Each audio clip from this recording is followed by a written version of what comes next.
Why waste time? Maybe I can build my own. And it was, of course, a crazy idea, but everybody said that, wow, super cool.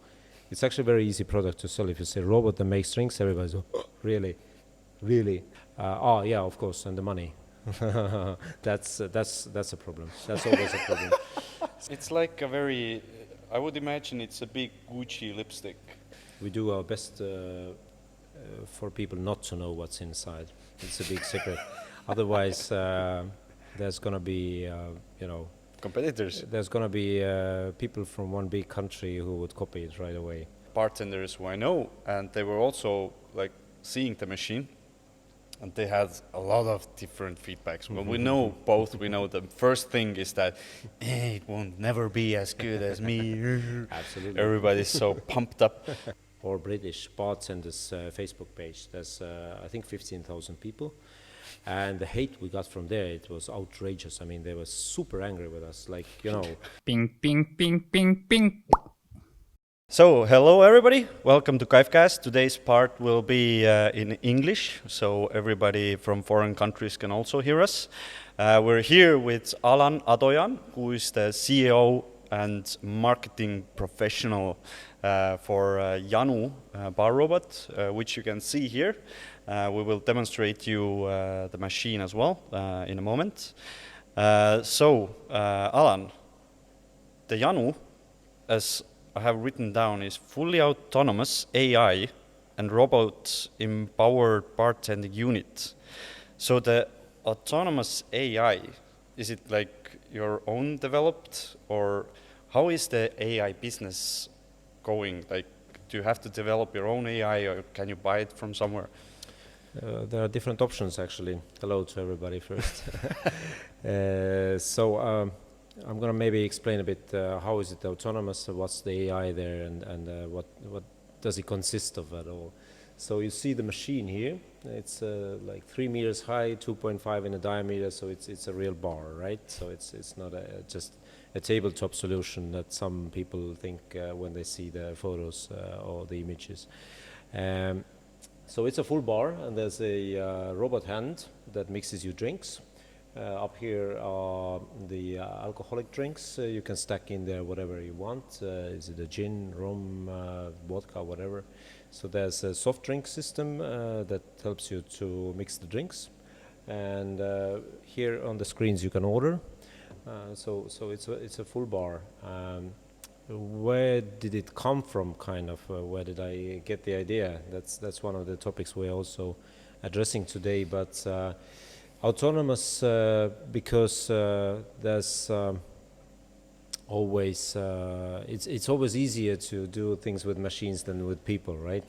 The people have a special touch that is needed to create something fascinating, to create great cocktails, but this machine came kind of out of necessity. So it is autonomous. The only part the people do here is to clean it, to refill it, and to do the maintenance or some works to service it. The necessity came from your own experience, or was it something you saw from the market that in overall it's needed? Yes, actually it was my own idea, and it came from a pure own necessity. So I've been running nightclubs and bars for like 15 years now, starting from the I think it was the year 2000 when I went to work in Tallinn to the biggest nightclub this time in Estonia, and what was the name? We want names. It's Décolleté. It was a notorious old place that could hold 3,000 people. It was a crazy place. Really? Yes. Where was it? It was. I've heard the name. Yeah, it was in Tallinn World Trade Center, if you know where it is. It's on Narva Street and near the seaport. Okay. It was a crazy place. It was fights every night, and like free fight nights. Huge Russian bands were coming in, and then it was like a madhouse. Every night there was a police and ambulance there. So. Yeah. But it was hugely popular at the same time. So the concerts and events were something that I haven't seen later on. And then I worked in the biggest nightclub in Tartu, Atlantis. That was my place for, I don't know, 2-3 years. Then there was Sunset, biggest place in Pärnu, and a lot of bars and restaurants also. So during those years, you see how the bar works. There's always too much people in the peak hours, and there's always too few bartenders. Or you can hire more, but then they have nothing to do on the daytime. So you have to keep the balance all the time, and that's a problem.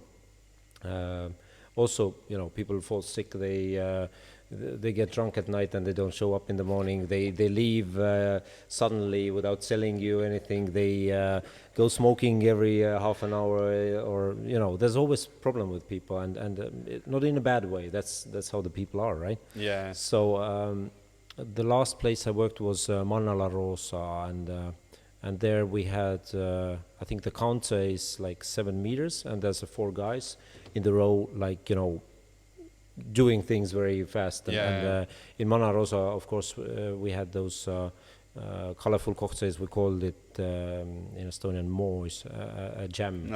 So they were making those jams that took a long time. You had to mix everything and shake and stir, and there were many ingredients.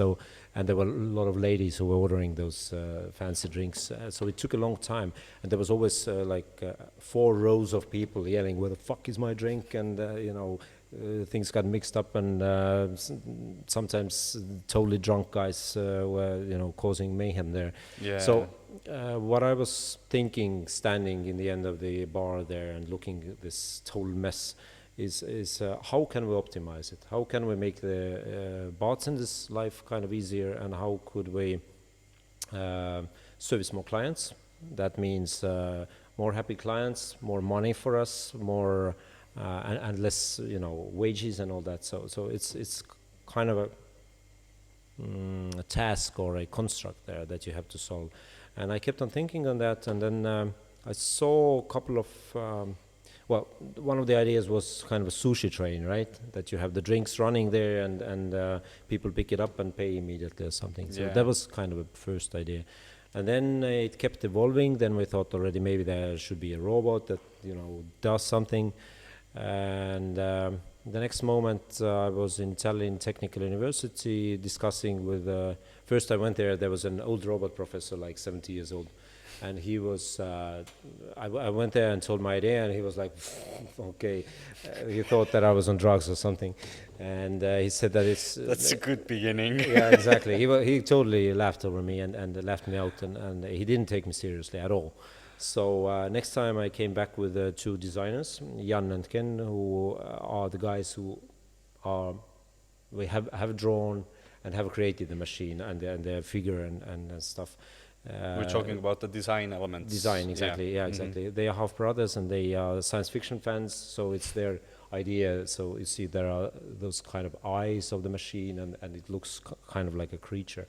So they drew the figure. It was actually with 2 hands in the beginning, so it could do some stuff, but it was too big and too complicated with 2 hands, and we reduced it to 1 hand. So when we came back with the drawing, then the guy was like, okay, do you have money? And we were like, okay, we'll find money, yeah, no problem. Then I connected with my old friend Christian, whom we had a first private bar in Estonia, Schach Club, where... Schachmat. Yeah, exactly. It was on top of Hell Hunt, and it was kind of a super fancy club with a card. You could get in only with the access. I think we had 1,200 members by that time. So our former president had his birthday there, and it was super secret place. Before the secret place appeared in Estonia. I think it was 2005 to 2010 or something. So Christian came to visit me. We drank half a liter of vodka and discussed some, how life has been. And I hadn't seen him maybe 4 years or something. So he just came to visit me, and we had many drinks and kind of caught up with the life. And I told him my crazy idea, and he was like, yeah, well, let's do it, no problem. And yeah, he went home and I went to sleep. And the next morning, I was completely forgotten that we had this discussion.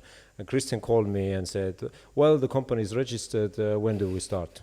And I was like, "Fuck yeah, let's do it." So he threw in the money. He was the main investor at that time, and from there we were kind of doing that. It was, I think, 4 years ago now. Yeah, exactly 4 years ago, I think. So How much was the first like investment? How much did you need to start at all? I think in the beginning we thought we're gonna build the first machine for like 200,000-300,000. It was 2 or 3 times more. So From my experience, you can build 4 bars with it. exactly. So yeah, it's quite crazy. If I would have known how much trouble, how much money, how much nerves, how much problems will come up with that, I would never have done it. So technological hardware startup, it's a nightmare actually. But it's interesting because Definitely. it evolves so quickly. You can keep on learning because if I'm in drink industry or food industry whatsoever, we don't have like so much innovations. We have like small changes, more like you have trends which are coming in. You can use like a new product, or you have like a I don't know, smoking bubble gun you can use on a cocktail or something like that. But So in there's this some industry, improvements that yeah, you learn quite but in fast. this industry you will have changes all the time. Yes, and you have to keep up for the others not to catch up. But the funny thing was that when the idea came and we started investigating if there is something similar. Actually, the idea in the beginning was to find something like this and bring it in and to buy in Estonia and to bring to the bar. And we started looking, and there was an Italian company. They are still the only competitor we have. They are a bit ahead of us. I think they have been developing for 8 years or something. So I took a plane and flew to Italy and met those guys and asked, can I buy your robot bar?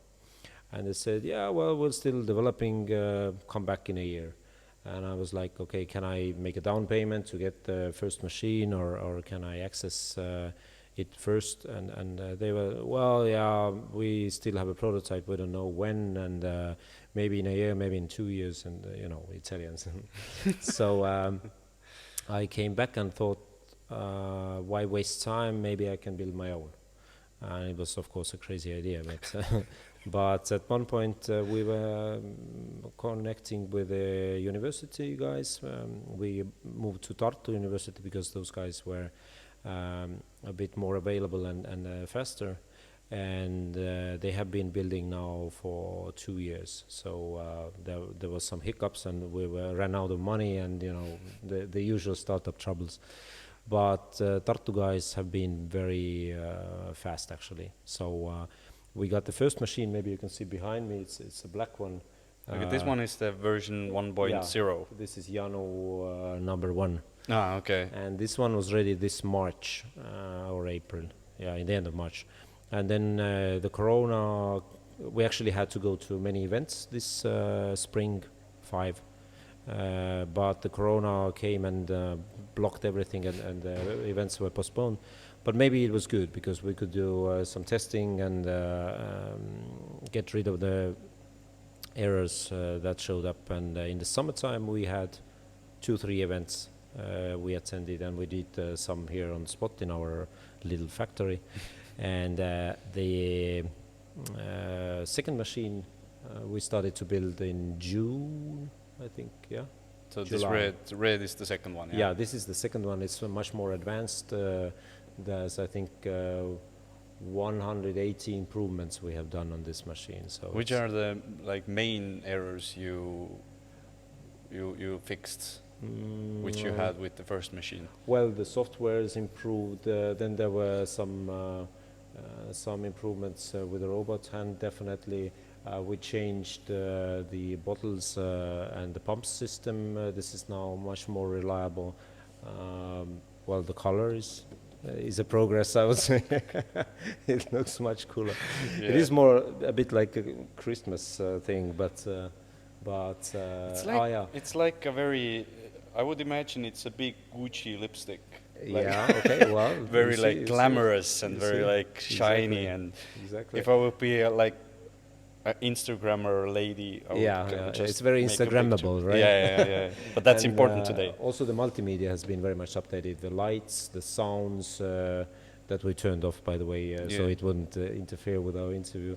And there's a special kind of multimedia phases when it does a drink or mixes a drink. You can see it later. Then it has some special, song in behind. So it's kind of we didn't want to have a vending machine, otherwise it could be a black box with a hole in it where you stick your glass in, right? Yeah. But we wanted to build a kind of digital soul or a bartender that is actually alive. So that's where we come to the AI part. The AI here is the persona that is inside the machine. So we've created a chatbot. We're still programming it. It's not ready, but there is a kind of a chatbot inside that communicates with you, that gives you information about the drinks, that asks how did you like a drink, maybe it cracks a joke, maybe gives you an idea what's going to be the best party in town tonight. So there are a lot of options how intelligent it can go. So we're looking to build something like Siri or Alexa. It takes time. So But the AI, how much do you have to insert the knowledge to him or it? Everything, yeah. So what we do, how to build an AI chatbot is actually there's kind of two main operations that you need to do. First, you need to train it. That means you have to feed in a lot of if-then phrases. So if you say that I would like to have a drink, then what does it reply? So Okay. it's a lot of work. It's a huge block of work. But at the same time, you can train it to find information from internet, for instance. So what we do is we introduce it to the whole Wikipedia. So whatever keyword you give it, if you say, I don't know, dolphins, then it goes to Wikipedia and finds stuff about dolphins and replies to you. And that's where the second part comes in. So that's the real AI that they will implement to make it, the algorithms be able to understand what to do when something happens. And that's the second layer, when we have the most of the information inserted already. So I think it's at one point going to be like 100,000 lines of information, or the sentences or replies that the machine is able to reply. But it's a constant work. I mean, So basically, you have to still write the answers. Absolutely, So yeah. it. So it will not like make up sentences by his own, or at one point it's possible also, but there always has to be some code that something has to be behind that makes it possible. Yeah. And then there's also always those kind of phrases that can be used when it doesn't understand what you ask. Then it can do a joke or something. If you ask, tell me something about, I don't know, rocket science, then it says, well, why don't you tell me something about rocket science? So there's always an option to answer with a question or crack a joke or throw some other topic inside, say that, well, I'm here to talk about cocktails, let's talk about those or something. So you can always trick people. But it's a whole another science, and the chatbot is not nearly ready. It's we have something, but it's still in process. But that's, for me, it's the most interesting and curious part there. For me, absolutely as well. How can you improve it? Because if it doesn't know how to answer, or it has an error or some kind, does it like save the data as it didn't know the answer? Exactly. It can afterwards look it up and give it answers. There's a database. If it doesn't have an exact answer, it always kind of saves it there. So Okay. in every morning you come to the office, you have, I don't know, hundreds of phrases that it doesn't know how to answer, and then I can you only imagine the questions like at the at the that can be midnight anything. in That the can be club. anything. At the morning, you're Yeah, looking at the questions like, jeez. half of them are mistyped and Yeah. full of errors, of course. So you have to invent and always bring, or you always have some material to work on. So it's a huge it's a huge work. By the way, my classmate has one of the best AI chatbot companies or startups in Estonia, and he's developing the state-of-art chatbots right now. Which one? Alpha Blues. Ah, okay. Those guys are they are really good. And they're working on. Different ones. I think they made one for Tallinn, the ship company, local one, and they are developing several ones. Ah, okay. They are all different, of course, and they need to give out different information. But we are developing our own. We decided that it would be the best way of doing it. It's more expensive, but in the long run, when we need to have thousands of machines, they need to be fine-tuned, and I think there's going to be a whole new department of doing that. So Okay, buying in chatbot would be cheaper. Like a like ready one, or yeah. If we would buy one from somebody, but then we're connected to the company. So whatever happens to the company is a problem, or they can, they okay, keep the charging database us. will always come from them. Exactly. Okay, you're buying like a service. Exactly. Ah, And okay. then, we need to pay monthly or yearly, and there's always updates. We're always connected with them. So we decided to keep all the development in-house. Mm-hmm. I get every week tens of offers to buy in software from Ukraine or wherever it's cheaper, and I think they do a good job, and it is cheaper. But our kind of security and strategical decision is to keep everything in-house. So we have guys here from Iran, we have guys all over the world doing the job for us. How big is your team? In times it's like 25 people. I think there's 2 designers, there's marketing people, 2, 3, then there's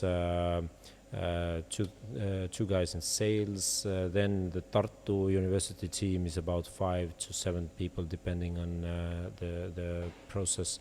Then there's a software team that is up to 10 people, so actually even maybe 30 or something. And then there's contractors, like 20 companies.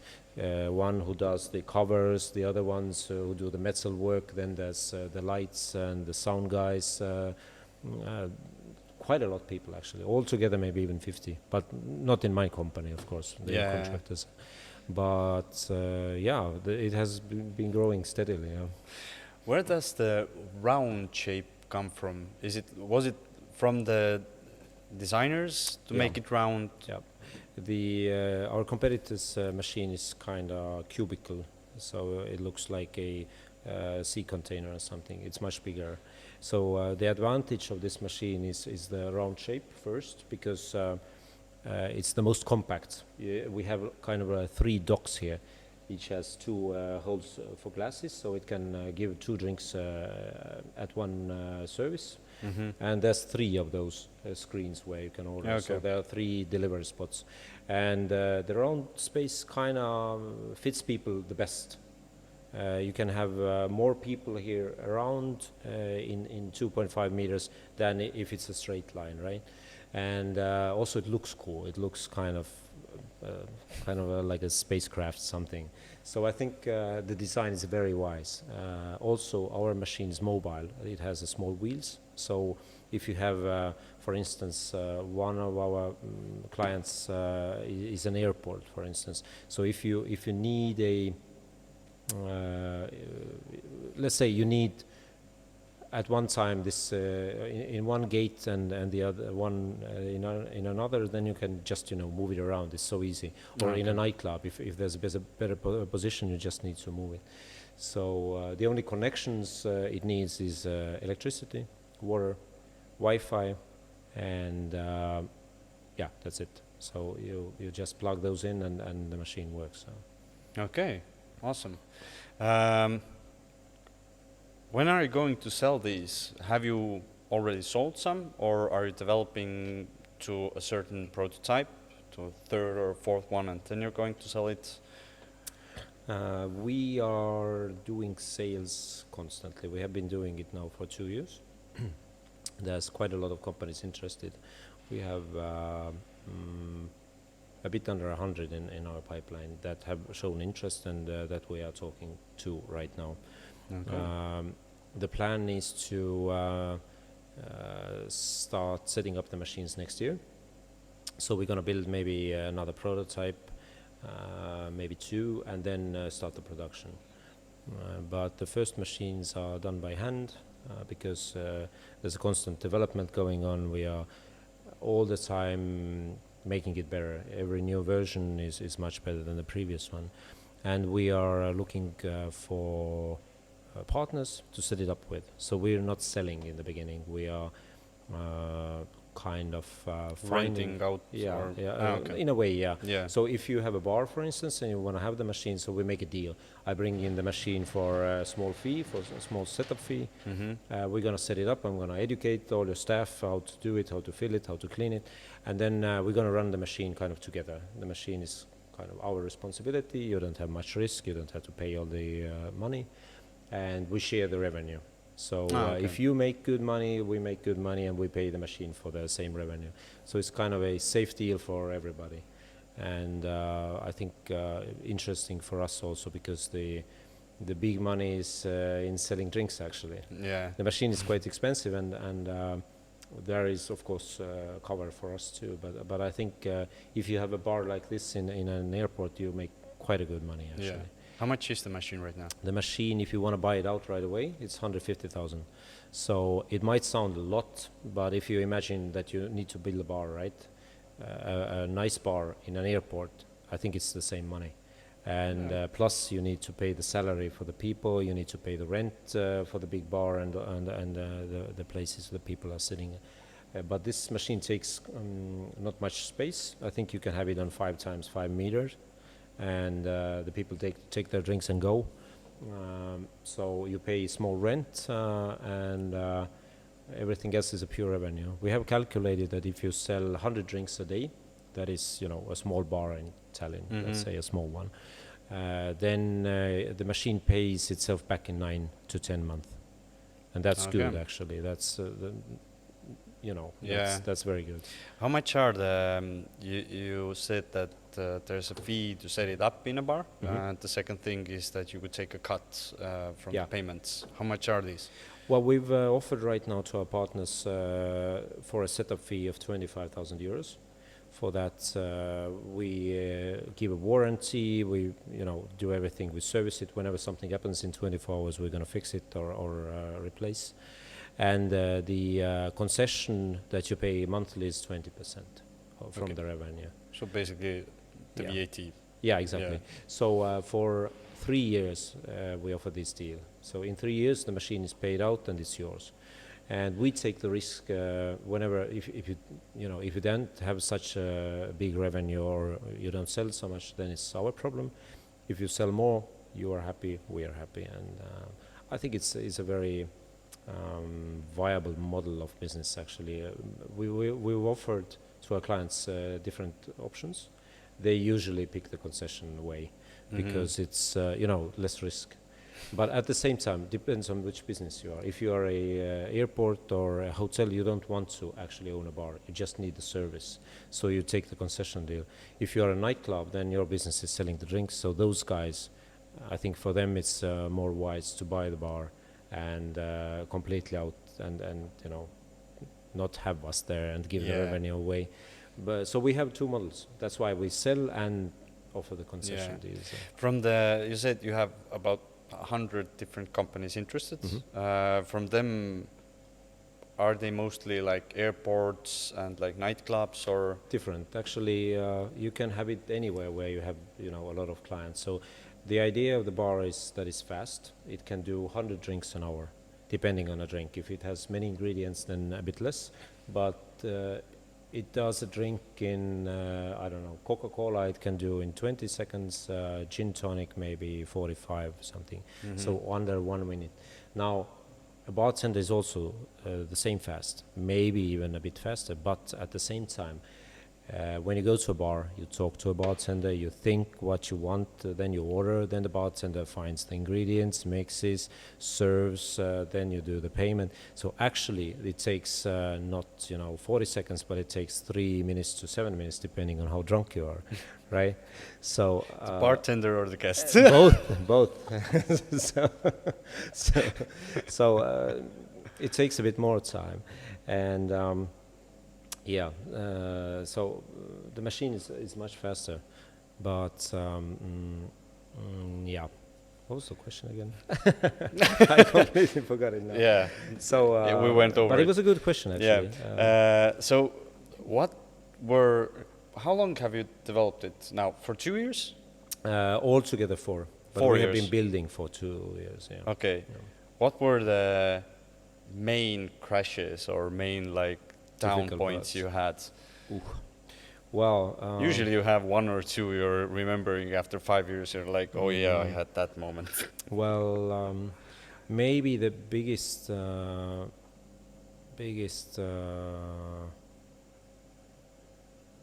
thing was to make the team work, because those are so different people. I mean, my background is in totally different place in communications, and the designers are interior designers by their education and profession, and then you have hardcore top engineers there, or programmers that think completely differently. So there's always a clash between them. We have had a lot of quarrels over how to get things done or how things should be done, and we see things completely differently. It's like 2 religions. Absolutely, Colliding all absolutely. the time. And one of those guys have a very, very good touch with the gravitation or gravity actually, and the others, as our engineers say, don't understand how gravity works, right? So there's a constant struggle. And They want to reinvent the gravity. Exactly. So then I think it was 2 days we had a meeting over the Zoom, and it was a complete fight between the people, because one guy say that they did something wrong and the others blame the others. So I think that has been one of the most difficult things. I think the engineers say something else. They have their own things. Yeah, of course, and the money. That's a problem. That's always a problem. So at one point, I think it was last summer, we ran out of the money, and we couldn't find an investor. That's the biggest problem of all startups, but it's twice or even 3 times more harder to find an investor for hardware, because software is easy. It's much easier. I mean, it's replicable. If you have a ready-made product, you can sell thousands. With this, you have to build every time a new thing, and it has to improve. So there's a lot of moving parts, a lot of written in errors. So investors, they understand it really well, because hardware takes much more time. There's much more expenses. There's much more question marks. So nobody wants to invest in you before you have a prototype.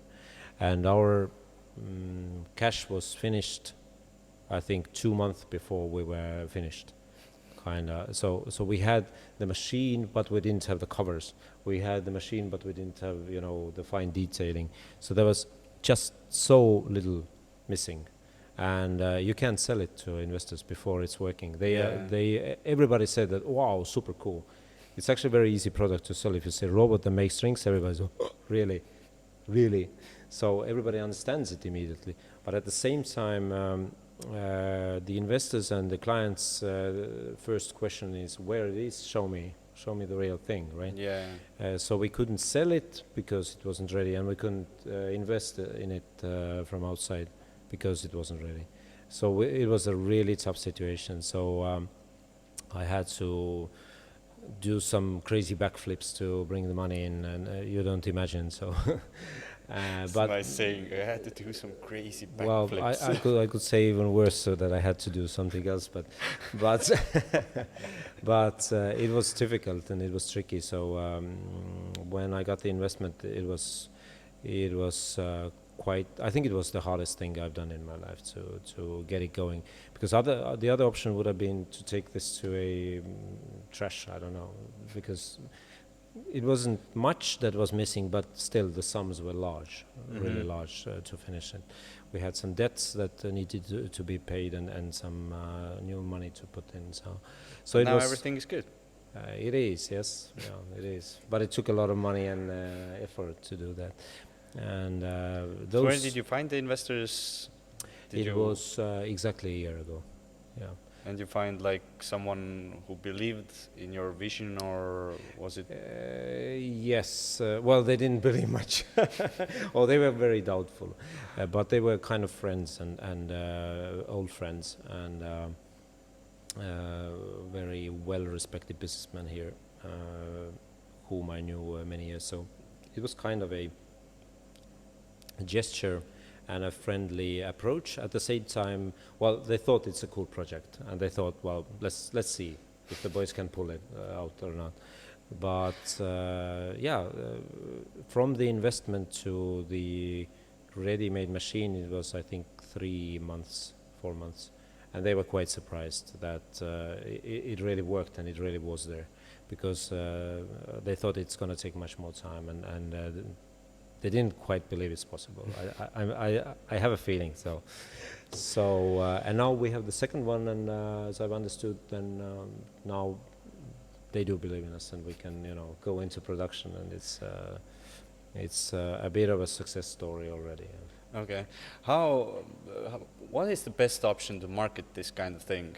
Because you can show a fancy picture, but how do you show people what's inside, or what's the, like, yeah, I can read about that the machine talks to me or throws a joke or something like that, but which is the best way to market this kind of machine?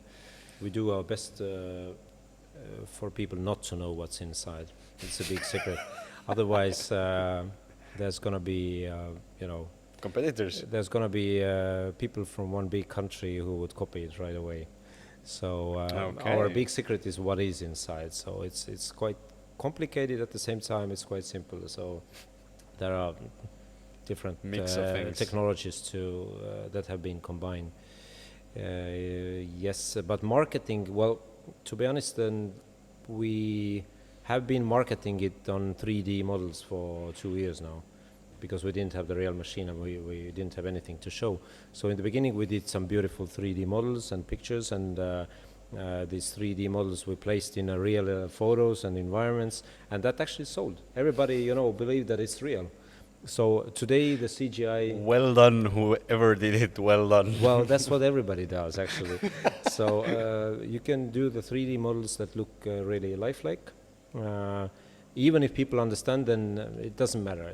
They still see it or kind of visualize it there.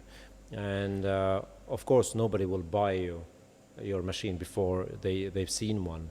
We have a lot of interest, but they all want to see. And that's where the virus situation is really bad for us, because we can't bring in people to see, and we can't bring the machine anywhere to show it. But I think it will, clear out soon. But we've been marketing on 3D models quite a lot until when it was in the winter time. No, this spring, when we finally had the first machine, and my good friends helped me out with the video production. The guy who's the best TV director in Estonia, the best operator, the best cameraman. So we set up a huge studio here, and we did some super cool videos. It was, oh my God, how expensive. But it's worth it. I mean, this brings back money. When you do something, when you do a product placement or you do advertisement, do spend money there. It really makes sense, and it really pays you back. Our homepage also was really expensive, our videos, photo shoots, everything. But I mean, you need to waste money on good marketing. Otherwise, it looks cheap. Otherwise, well, in Estonia you can pull it off, but if you want to be international, you have to be very professional on that. because the guys out there, they know what's the real shit. Yeah, and and you they're wanna looking stand at the out. fine details, Exactly, and exactly. if these are missing, then Yeah. You have to do a good job there. Otherwise, you look, bad. So, from as much as you have been out with the machine, example Telliskivi, where you were also, Yeah. and I have a lot of bartenders who I know, and they were also like seeing the machine, and they had a lot of different feedbacks. Well, we know both. We know the first thing is that it won't never be as good as me. Absolutely. Everybody's so pumped up. What are the like most positive and most negative feedbacks you have got? Okay. Because I can only imagine that you will get some like Hate. kind of hate from the community, because Sure.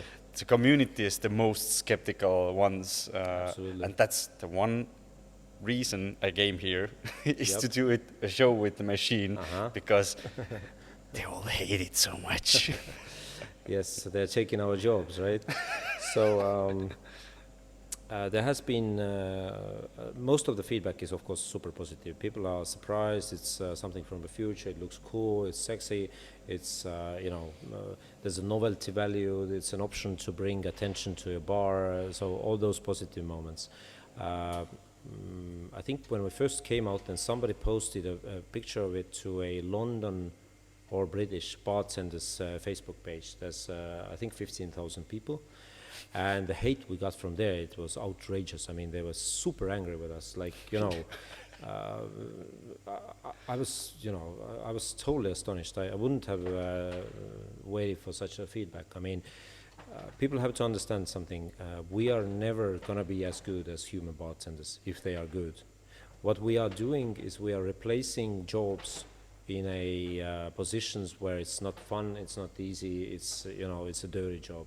Like super overcrowded nightclubs where drunk people yell on you, at you, or places where you have to have 24-hour shifts. For instance, airport, you need 3 shifts of people, and it's not a fun job there. Yeah. Just to stand and there are people who are in a hurry. You just have to throw out drinks. So we're kind of replacing those places, or actually helping out.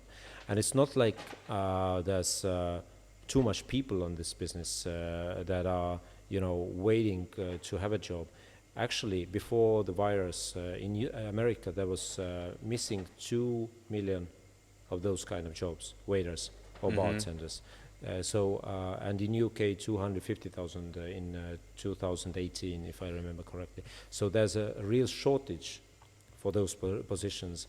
And in Tallinn before the virus, if you wanted to have a good bartender, you have to go to somebody else's place and buy it over or steal the person. Yeah, because mostly we have jobs like available all the time. Absolutely. And if you want to fill them, usually at the shitty jobs when you're in a nightclub serving out 300 gin tonics in the evening and nothing else, you have to buy in a person who usually is not motivated to do so, and usually they don't want to come out of their comfort zone, so they start yelling that everything is taking my job. I think you have to move out your comfort zone and evolve upwards. Yeah.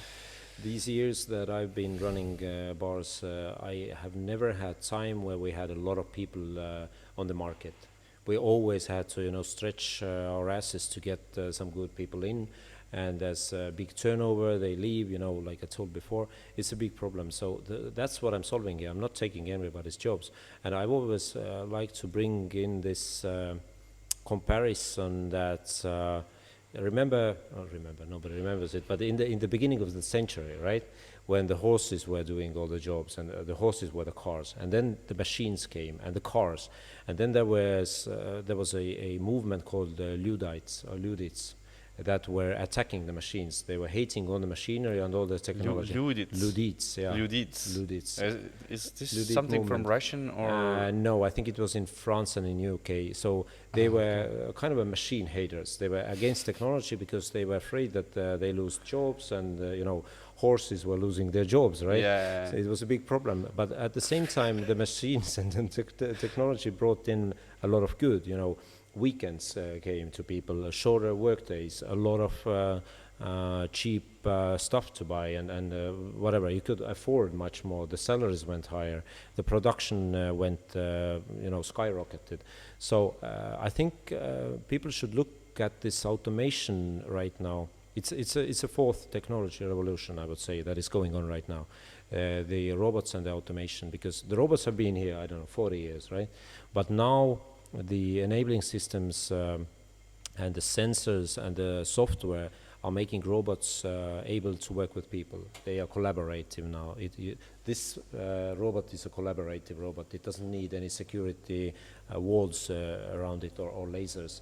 Whenever it touches me, it stops immediately, so it has sensors. Okay. So I think this is a new revolution in technology, that the robots are coming very close to us. The vacuum cleaners or the home robots that you have. And I would ask people to think of this as another kind of a home robot. It's helping you out. It's helping where you need help, or you need more faster service or something. So I wouldn't say that we are taking jobs. I would say that we are creating more possibilities. We are helping people out. We are giving more free time, and the world is changing anyway. I'm in an educational panel that our Minister of Education is running right now in Estonia. They are collecting 5 countries that have the best PISA test results. It's an educational test, who doesn't know, yeah? So Estonia, Canada, US, Singapore, and Finland. Those 5 have been gathered. The educational leaders and the officials have gathered to a panel where they discuss how to revolutionize education, how to change it. And I was one of the startup people there, or the local business people who advised which people do we need. There was also Martin Willing from Bolt, much more famous people than I am.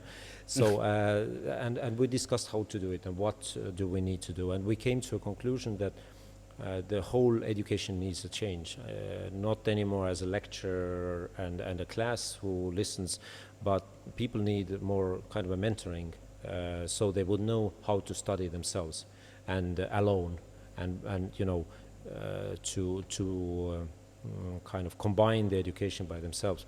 So in the future, the education is not anymore a lecture, but more of a kind of a micro modules that you decide what you take. Each module is maybe 1 month or 3 months. You go through and you take the next one, and you can take it anywhere, anytime in your life. It's not that you study everything and then you start working, but it should be constant, ongoing lifetime study. Yeah. So that's what they are doing now with this Narva new programming college. Ah, okay. Bolt TransferWise. Taavet, he was from my school, by the way, 2 years younger, I think. Taavet from TransferWise, and they have gathered an educational fund, and they've thrown in, I think, 2 million, and the Estonian government is going to put another 1.6, and in Jõhvi there's going to be a new high school. No, actually it's even a college or university. So they're going to have 200 coders each year learning programming. And they are implementing those new ways of studying there. They also Interesting living location. Why is it there? I don't know why. I think they are bringing attention to the eastern Estonia, maybe because there's and trying to reach like the students from unemployment different stuff, locations. And maybe it's also because Russians in Estonia have shown themselves as good programmers. A lot of programmers are Russians, by the way. I don't know why, but maybe, and there's not much higher schools there. There's a college in Narva also, but I don't know why that's a location. Maybe it's cheaper there also to run the school there. But I'm really happy of this development. Yeah, because the education system right now, It's especially 200 years old, actually. especially if we're talking about like technological aspect or AI or whatever, then if you learn everything in school, nowadays you're still 10 years behind. Absolutely. Because everything is evolving so quickly. If you learn 6 years, let's even wrote down that if we're talking about 6 years, Volt was created 6 years ago. So right now, everybody is using it, and it was 6 years ago. Yep. So that's like It crazy. moves much faster than the education, and now the kids are learning things from YouTube, because there is the Not newest only information. kids, Yeah, like everybody actually. My Yeah. age guys are like, How to do something. I'm thinking that I'm building a chimney, opening up YouTube, like, And seeing, you get all the okay, I need information. this, you have 20 to mine minutes and this, you have this, the this. expertise, Yeah, right? and you're already at the store, buying everything, coming back home, doing every license, and just building a chimney on yourself. Yeah, that's where the education is moving, and I think the schools, in the way they are set up today, are obsolete in 5 to 10 years. I really hope so, because the education right now, we get a lot of unnecessary information. It's questionable. Maybe you need all the background information too. Maybe you need to learn the history for, I don't know, how many years did we learn history in school? I don't know, 8 years or something. Maybe you need all the background information just to be intelligent and understand what's going on. But at the same time, you can be a specialist without knowing all that. Yeah. You need to know, I think you need to know the sciences, mathematics, physics, chemistry. And most things I see, for most people, that's, maybe I'm overrating, but for most people, what I see is from university, to get some kind of borders. The borders you have to function between. True. So if you don't go, because I haven't been in any universities, and I feel You're still that's doing good, right? yeah, I feel that it gave me a lot of, like, the way of thinking out of the bubble, because I don't know how you have to do things. So I'm just like, that seems cool. I want to do it. I will do it. And you just see what's going and dealing with the problems all the time. So as I'm looking around, I'm seeing all the time that some people are like telling me from the start that, no, how it should be I done. learned that you can't do that. And I'm like, but why? So Yeah. he told me you cannot. I'm like, he's 59. Exactly. He can't. I can. That's true. Yeah, I have 3 academic educations, and I thought that's the most important thing at one point. And because my family is this way, they all have, you know, doctoral degrees. Yeah. And it was expected of me too.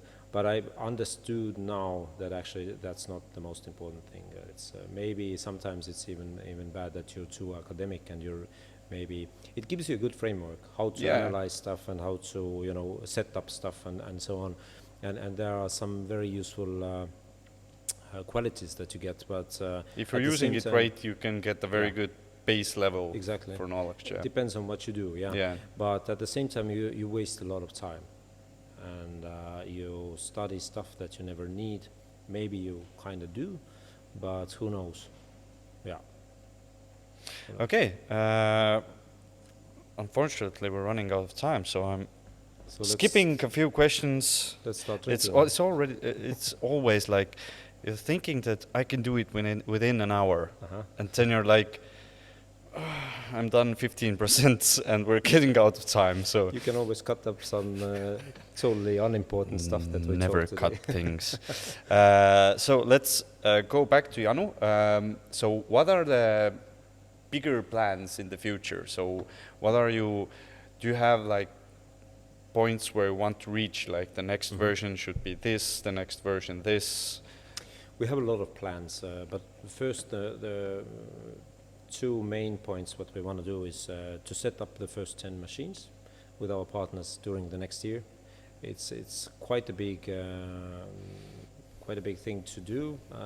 I think it's not so easily achievable, but the next one is even bigger, to start the production, and that might take, I don't know, 2-3 years, who knows, because the production, real production where the factory produces something, that's another story. It's a completely different approach, and it needs a lot of work.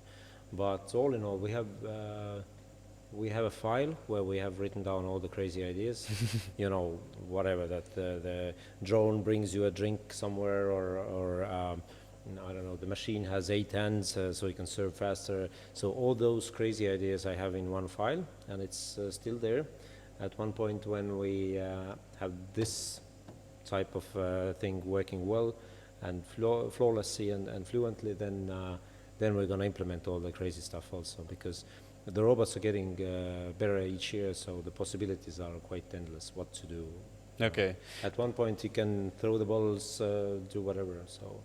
Okay, but the size you will keep the same in next months also, or is it loose that it can change? It could be smaller, because then it's much easier to transport it and set it up. So we are looking to have the smaller models, and it could be bigger also.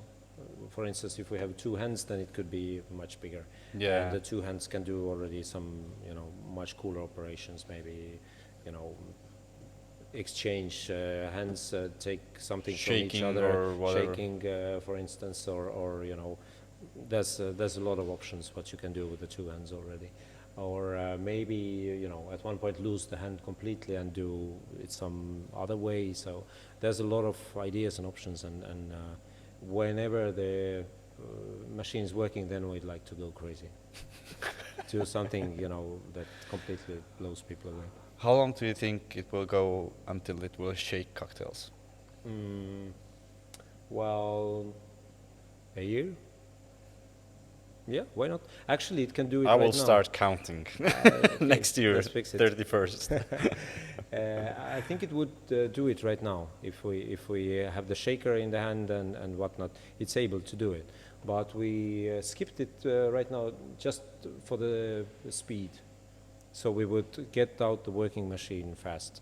It could do a lot of things even right now, but we decided that we need to get out the first machines very fast and have it on the market and available, and then you could add on whatever. So I think. Okay, so right now you're basically like looking step by step where you're moving. Yes. You don't have like the 5th machine will be shaking or something like that, or it could, but it's not the priority. okay. I think the priority here is stability, so that everything works perfectly. I don't know, 20,000 times, something, and then there might be a glitch or service or something. So Are you going to do the test like they have with the foldable mobile phones? They have a machine that Yeah, folds it yeah. and opens it. That's what you need to do. I mean, you need to have those, thousands of drinks made. We had in the event in Telliskivi that you said, we gave out 400, I think 20 drinks or something in a row. So we've done kind of a 500 drink test, and we're doing more. Okay, cool. So let's wrap it up. We'll make some shots with making the cocktails. We'll do a more like close-ups. And if anybody has any questions or ideas or wants to buy one at his apartment or house, where can they find you? Well, if you type in Yanu or robot bartender, you should find us. Yanu is with Y. The name came actually. We where did the name come from? We were working 2 months with our advertising agency and paid them a lot of money for that. They had lots of names. There was I think Bart was one of the names, like Bart Simpson, because it was like like bar. Yeah, and it was an art at the same time, and B art or bar art. Yeah. So there was a lot of concepts and the ways to draw it. Also, there was, I think, we went through 150 names, and it was all written down on the walls, and we were arguing. And then at one point, I couldn't sleep at night, and then it kind of came at me. I thought Yanu with a J, that is in Estonia. Thirst, right? But the advertising agency pointed out that then it would be pronounced Jano, and it's a bit confusing. Yeah. So they changed it to a Y, and you know what turned out? That nowhere in the world there is a trademark called Yano. So we could really? register it everywhere. There is something similar in Japan. So in Japan we could also register because it was nothing connected to a bartending or Yeah. drinks. But finding a 4-letter trademark today in the world that nobody has registered, it's impossible. Crazy, actually. crazy, yeah. So it was a lucky shot. It came from, I don't know, from space somewhere. Okay, super. Then if you have any wishes for the robot, or if you want to know where you can see it or whatever, you can always write Yanu homepage, Yanu. Yanu.ai. AI. AI, yeah. Oh, everything is coming together.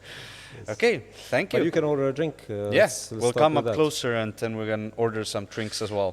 Yes. Thank you for watching. Cheers, guys. Ping, ping, ping, ping, ping. Mul see Pepsi Cola, ma olin mingi, sa panid Pepsi ja Coca-Cola segamini. Vaata Pepsi Cola ingredienti, seal on Coca-Cola ingredienti. See on päris hea.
Cool.